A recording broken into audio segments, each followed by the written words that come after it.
തദ്ദേശ തെരഞ്ഞെടുപ്പ് ഫലം ഇതിനോടകം തന്നെ പുറത്തു വന്നു.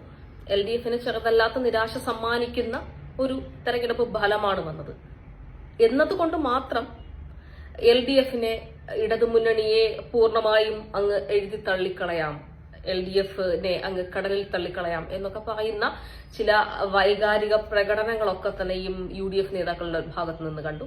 അതിനൊന്നും ഒരു അർത്ഥവുമില്ല എന്ന് തന്നെയാണ് മനസ്സിലാക്കുന്നത്. ആന്റി ഇൻകംബൻസി ഉണ്ടായിട്ടുണ്ട്, അക്കാര്യത്തിൽ സംശയമൊന്നുമില്ല. ആന്റി ഇൻകംബൻസി ഉണ്ടായിട്ടുണ്ട് എന്ന് പറയുമ്പോൾ തന്നെ അത് സംസ്ഥാന ഭരണത്തോടാണോ അതോ ഈ തദ്ദേശ സ്ഥാപനങ്ങളോടാണോ എന്നതുകൂടി ആലോചിക്കേണ്ട ഒരു വസ്തുതയാണ്. പ്രത്യേകിച്ചും ഒട്ടുമിക്ക തദ്ദേശ ഭരണ സ്ഥാപനങ്ങളും ഈ കഴിഞ്ഞ 5 വർഷക്കാലത്തോളം എങ്ങനെയാണ് പ്രവർത്തിച്ചിരുന്നതെന്നും ജനങ്ങൾക്ക് അവരുടെ ഒക്കെ തന്നെയും സേവനങ്ങൾ ഏതൊക്കെ തരത്തിലാണ് അനുഭവവേദ്യമായിട്ടുള്ളത് എന്നുള്ളതിനെ കുറിച്ചും വളരെ വിശദമായി പരിശോധിക്കേണ്ട ഒരു വിഷയമാണ് എന്ന് തന്നെയാണ് ഞാൻ മനസ്സിലാക്കുന്നത്. പ്രത്യേകിച്ചും ആന്റി ഇൻകംബൻസി അതിന്റെ ഒരു ഭാഗമായി ഉണ്ടാകാം, പക്ഷെ അതിനും അപ്പുറത്തേക്ക് തദ്ദേശ ഭരണ സ്ഥാപനങ്ങളോട്, പ്രത്യേകിച്ചും നമുക്കറിയാലോ തദ്ദേശ ഭരണ സ്ഥാപനങ്ങളിലേക്ക് ത്രിതല പഞ്ചായത്തിലേക്ക് നടക്കുന്ന തെരഞ്ഞെടുപ്പ് എന്ന് പറയുമ്പോൾ അതിന് എപ്പോഴും ഉണ്ടാകുന്ന ഒരു സ്വഭാവം അത് വ്യക്തികളെ അടിസ്ഥാനപ്പെടുത്തിയൊക്കെയാണ്. ഇപ്പൊ കോർപ്പറേഷനുകളിലേക്ക് വന്നാൽ ശരിയാണ്, പക്ഷെ കോർപ്പറേഷനുകളിൽ അങ്ങനെയല്ലല്ലോ എന്ന് ചോദിച്ചാൽ പല കോർപ്പറേഷനുകളോടും ഉണ്ടായിരുന്ന എതിർപ്പ്, ആ എതിർപ്പാണ് ഇത്തരത്തിൽ വോട്ടായി മാറുകയും അത് UDFന് ഗുണം ചെയ്യുകയും ചെയ്തത്. ഇപ്പോ അല്ലാതെ CPIMന്റെ താഴെത്തട്ടിലുള്ള അല്ലെങ്കിൽ ഇടതുമുന്നണിയുടെ താഴെത്തട്ടിലുള്ള പ്രവർത്തകരുടെ ഒക്കെ തന്നെയും അഹോരാത്രമായ പ്രവർത്തനമൊന്നും തന്നെ കുറച്ചു കാണേണ്ടതില്ല എന്ന് തന്നെയാണ് ഞാൻ മനസ്സിലാക്കുന്നത്. പക്ഷേ 10 വർഷം ആയി ഒരു സംസ്ഥാനം ഭരിച്ചുകൊണ്ടിരിക്കുന്ന പാർട്ടി, ആ പാർട്ടിയോട് അല്ലെങ്കിൽ ആ ഒരു ഭരണത്തോട് സ്വാഭാവികമായും അത് ഏത് പാർട്ടിയാണെങ്കിലും, അത് ഇടതുമുന്നണി എന്ന് തന്നെ ആകണമെന്നില്ല, അത് ഏത് പാർട്ടിയോടാണെങ്കിലും ഉണ്ടാകുന്ന ഒരു വിമുഖതയുണ്ട്. അത് പൊതുജനങ്ങൾക്ക് സാധാരണഗതിയിൽ തന്നെ ഉണ്ടാകാറുണ്ട്. ആ ഒരു റിഫ്ലക്ഷൻ ഉണ്ടായിട്ടുണ്ടാകണം.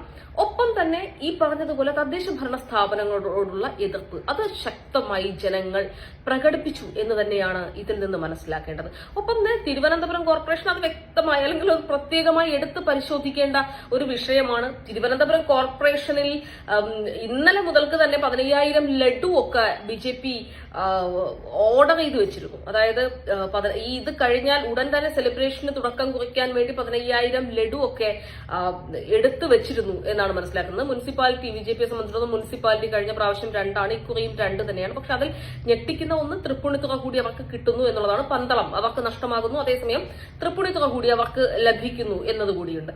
അപ്പോ ഇത് മൊത്തത്തിൽ നോക്കിയാൽ ഈ പറയുന്നത് പോലെ നിയമസഭാ തെരഞ്ഞെടുപ്പ് ഇത് കഴിഞ്ഞാൽ ഞാൻ രാഷ്ട്രീയ വനവാസത്തിന് പോകുമെന്നൊക്കെ തരത്തിലുള്ള പ്രതിപക്ഷ നേതാവിന്റെ അമിത ആത്മവിശ്വാസമൊക്കെ കണ്ടു. പക്ഷെ അത്തരത്തിലുള്ള അമിത ആത്മവിശ്വാസം പ്രകടിപ്പിക്കേണ്ട ഒരു തെരഞ്ഞെടുപ്പ് ഫലമാണ് ഇത് എന്ന് ആത്മാർത്ഥമായി എനിക്ക് തോന്നുന്നില്ല. പക്ഷെ മറ്റൊരു വസ്തുത കൂടിയുണ്ട്. നമ്മുടെ ചില മുതിർന്ന നേതാക്കൾ, പ്രത്യേകിച്ച് CPIMന്റെ ചില മുതിർന്ന നേതാക്കളുടെ ചില അഭിപ്രായ പ്രകടനങ്ങൾ, പ്രത്യേകിച്ചും വാക്കുകൾ, അത് വളരെയധികം സൂക്ഷിക്കേണ്ട ഒന്നാണ്. ജനങ്ങൾക്ക് സർക്കാർ നൽകുന്ന സേവനങ്ങൾ അത് ആരുടെയും ഔദാര്യമല്ല, അത് ജനങ്ങൾക്ക് ലഭിക്കേണ്ട അവകാശം തന്നെയാണ്.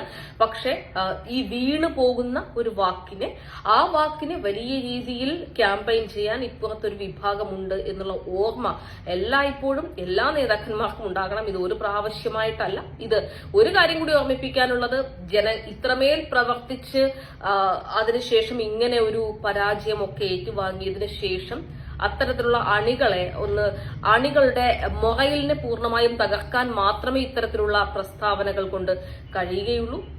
ഇടതുമുന്നണിയെ സംബന്ധിച്ചിടത്തോളം ഇടതുമുന്നണിക്ക് നിരാശപ്പെടാൻ അല്ലെങ്കിൽ സ്വാഭാവികമായും നിരാശ ഉണ്ടാകുന്നൊരു ജനവിധിയാണ് എങ്കിൽ തന്നെയും അത് ഒരു പൂർണ്ണമായ വിധിയെഴുത്തോ അല്ലെങ്കിൽ ഇടതുമുന്നണിയെ കേരളം പൂർണ്ണമായും എഴുതിത്തള്ളി എന്ന തരത്തിലൊന്നും തന്നെ വിലയിരുത്താൻ ഉള്ള സാഹചര്യമൊന്നുമില്ല. പ്രത്യേകിച്ചും ഇത്രയധികം വികസന പ്രവർത്തനങ്ങളും ക്ഷേമ പെൻഷൻ ഉൾപ്പെടെയുള്ള കാര്യങ്ങളിൽ ഉണ്ടായിട്ടുള്ള മാറ്റവും അല്ലെങ്കിൽ ക്ഷേമ പെൻഷൻ ഉൾപ്പെടെയുള്ള കാര്യങ്ങൾ ജനങ്ങളിലേക്ക് എത്തിക്കുന്നത് ഉൾപ്പെടെയുള്ള കാര്യങ്ങളിൽ ഈ സർക്കാർ കാണിക്കുന്ന സൂക്ഷ്മതയും ഒക്കെ തന്നെ ജനങ്ങൾ മനസ്സിലാക്കുക. നിയമസഭാ തെരഞ്ഞെടുപ്പിൽ പൂർണ്ണമായും അത് തീർച്ചയായും ആ തരത്തിൽ തന്നെയായിരിക്കും അത് റിഫ്ലക്ട് ചെയ്യുക. സംസ്ഥാന സർക്കാരിന്റെ വികസന നേട്ടങ്ങളെ കുറിച്ച് കുറച്ചുകൂടി ഊന്നി പറയേണ്ട ഒരു സമയമാണ്. കൂടുതലായി ഇത് മറ്റു വിഷയങ്ങളിലേക്ക് പോകാതിരിക്കുക എന്നുള്ളതായിരിക്കും പ്രധാനമായും ചെയ്യേണ്ടത് എന്നാണ് എനിക്ക് തോന്നുന്നത്.